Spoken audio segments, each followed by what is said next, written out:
नमस्कार। प्रस्तुत वीडियो में हम आचार्य यास्क द्वारा लिखे हुए निरुक्त के प्रथम अध्याय के षष्ठम पाद के अंतर्गत नैघंटुक शब्द का क्या अभिप्राय है, इसके संदर्भ में अध्ययन करेंगे।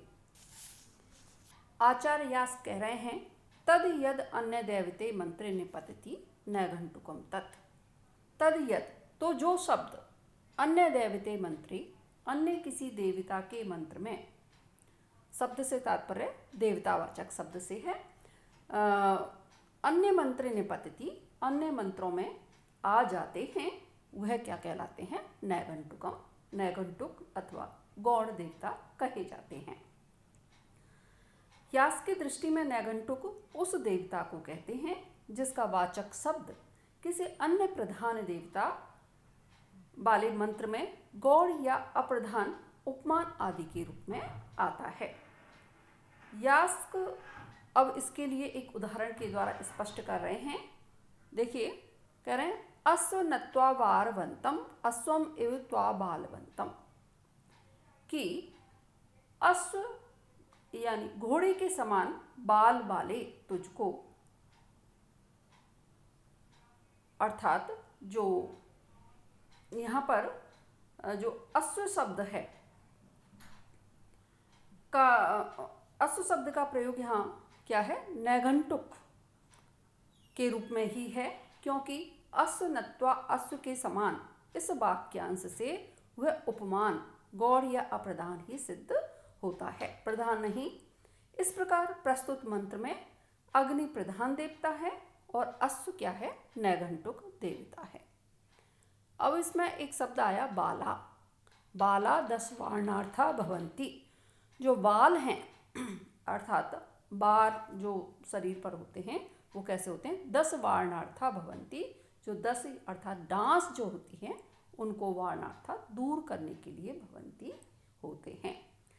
10 जो डांस है, क्योंकि डसता काटता है, इसलिए उसकी निष्पत्ति 10 नार्थक 10 धातु से यहाँ पर मानी गई है। 10 दसते, 10 जो डांस दंस मानने का कार्य करता है। दूसरा उदाहरण दे रहे हैं, मृगो न भीमः कुचरो गृष्ठा। मृगो न भीमा, जो कुचरो कुत्सित कर्म करने वाले तथा पर्वत आदि स्थानों पर, गृष्ठा पर्वत आदि स्थानों पर रहने वाले सिंह के समान भीमा भयंकर। यहाँ मृगहा माष्ट गति कर्मणा, जो मृग शब्द गति अर्थ वाली मृज धातु से निष्पन्न है, और भीमा बिभ्यति अस्मात्, भीम क्या है? जिससे डरा जाता है या जिससे लोग डरते हैं, उसे क्या कहते हैं? भीम कहते हैं। अब देखिए, यहाँ पर जो आया कि मृगो न भीमा कुचरो गृष्ठा, यहाँ पर मुख्यतया जो विष्णु हैं उनकी उपासना की गई है, और यहाँ जो सिंह हैं वो क्या है? गौड़ देवता है।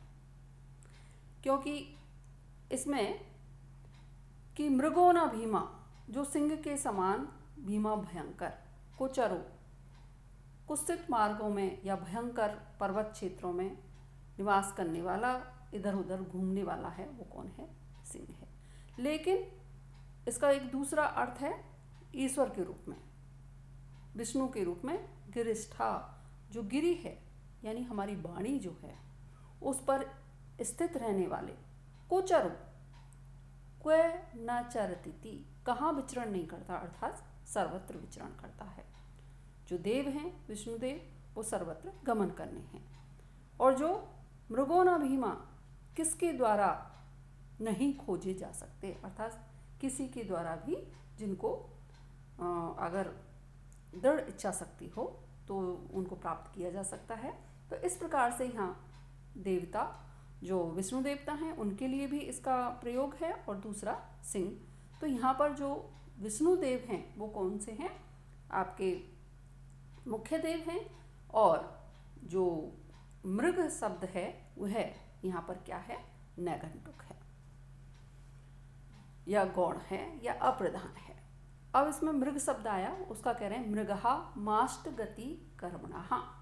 जो मृग शब्द है वह माष्ट गति कर्मणा, गति गत्यर्थक मृज धातु जो है उससे निकला है, क्योंकि गति तेजी से दौड़ना करता है सिंह, ये आप सब जानते हैं, इसलिए इसकी सिद्धि गत्यर्थक मृज धातु से की गई है। आगे भीमा बिभेति अस्मात्। भीम क्या है? जिससे डरा जाए, जिससे लोग डरते हैं उसे हम क्या कहते हैं? भीम कहते हैं। भीम शब्द का अर्थ है वह जिससे लोग डरें। बिभेति अस्मात्, इस प्रकार इसका संबंध भी नेवी धातु से है। भी धन मक भीम, भीष्म शब्द का भी यही अर्थ है, इसलिए इसका भी निर्वचन वही है, केवल मध्य में शुक शकार का आगम और हो जाता है। भीष्मो अपि एतस्मात् एव कुचरः इति चरति कर्म कुत्सितम्।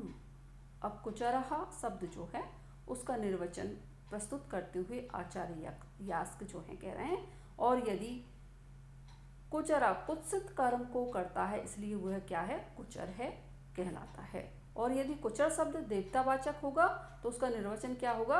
वह कहाँ नहीं विचरता, अर्थात सर्वत्र विचरण करता है। वह आपका क्या है? विष्णु देवता हैं या विष्णु हैं। गिरिष्ठा, आगे शब्द आया है गिरिष्ठा, गिर स्थायी। गिरिष्ठा शब्द का अर्थ है गिर अर्थात पर्वत पर रहने वाला। कुचरहा शब्द का निर्वचन एक बार और स्पष्टता के साथ देख लेते हैं कि कुचरा का संबंध मृग और विष्णु यहाँ पर दोनों से है। मृग जंगलों और पहाड़ों के ऊबड़ खाबड़ स्थानों पर विचरण करता है, इसलिए वह कुचर कुत्सित स्थानों पर विचरण करने वाला है। इस प्रकार उसका निर्वचन कु जो कुत्सित अर्थ वाला है, चर और चरेष्टा से टा प्रत्यय करके कुचरहा शब्द बना है। किंतु जब हम इसका विष्णु पक्ष में निर्वचन होगा तो क्वय और कु धन चर धन टा का आशेष रहेगा, अर्थात विष्णु कहाँ विचरण नहीं करता, अर्थात सर्वत्र विचरण करता है। क्वय का कु रूप में यह परिणमन जो है कुत्र और कुहा जैसे शब्दों में भी देखा जाता है। यास्क की दृष्टि में क्वा और कु एक ही शब्द के दो रूप हैं। आगे कह रहे हैं कि गिरिष्ठा गिरि स्थायी। गिरिष्ठा शब्द का अर्थ है गिरि पर निवास करने वाला, गिरि अर्थात पर्वत पर रहने वाला। अब कह रहे हैं गिरि पर्वता, गिरि जो है पर्वत का ही पर्यायवाची शब्द है। अब पर्वत को पर्वत क्यों कहते हैं? समुद्गीर्णो भवति। गिरि क्यों कहा जाता है? समुद्गीर्णो भवति, क्योंकि यह ऊपर की ओर उठा हुआ होता है या उभरा हुआ होता है, इसलिए इसको क्या कहते हैं? गिरि कहते हैं। आगे कह रहे हैं कि इसका गिरि का निर्वचन देखेंगे। गिरिष्ठा शब्द का अर्थ है गिरि अर्थात पर्वत पर रहने वाला। फलता निर्वचन होगा गिरि धन स्था धन क्युप। पर्वत को गिरि इसलिए कहा जाता है क्योंकि यह ऊपर की ओर उभरा अर्थात उद्गीर्ण होता है, इसलिए उसका निर्वचन होगा गिर धन ई गिरि। इसी उभरे हुए होने के कारण ही मेघ को भी क्या कहते हैं? गिरि कहते हैं। फलता निर्वचन भी उसका भी क्या होगा? वही होगा। पर्वान पर्वतः, आगे कह रहे हैं कि जो पर्वत है वो कैसा होता है? पर्व पोर वाला होता है, इसलिए इसको पर्वत भी कहते हैं। अब पर्व पुनः प्रीणाते प्रीणातेर्वा। अब पर्वत शब्द जो है प्री अथवा प्री धातु से निष्पन्न माना जा सकता है। अर्धमास पर्व, महीने के आधे भाग पर पड़ने वाले जो दिन होते हैं उसको भी हम क्या कहते हैं? पर्व कहते हैं। जो पूर्णिमा है, अमावस्या, वो भी अपने यहाँ पर्व के रूप में ही जाने जाते हैं। देवान अस्मिन प्रीणन्ति, क्यों? क्योंकि इसमें देवतागण जो हैं वो क्या होते हैं?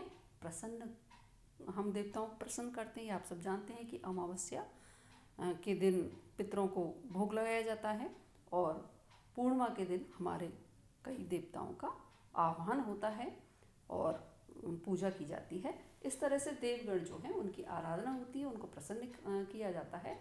इसी आधार पर इनको क्या कहा जाता है? पर्व कहा जाता है। पर्व जो है इसी के शब्द जो हैं इसी को आगे बता रहे हैं कि तत्प्रकृतिरत इतरत संधि सामान्यात, उसी के आधार पर अन्य वस्तु को भी क्या कह दिया जाता है? पर्व कह देते हैं, क्योंकि संधि की सामान्यता के कारण।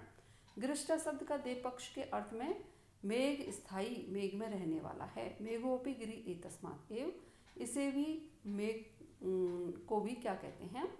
गिरि ही कहते हैं। गिरि के पर्याय के रूप में ग्रहित पर्वत शब्द पहाड़ का वाचक है।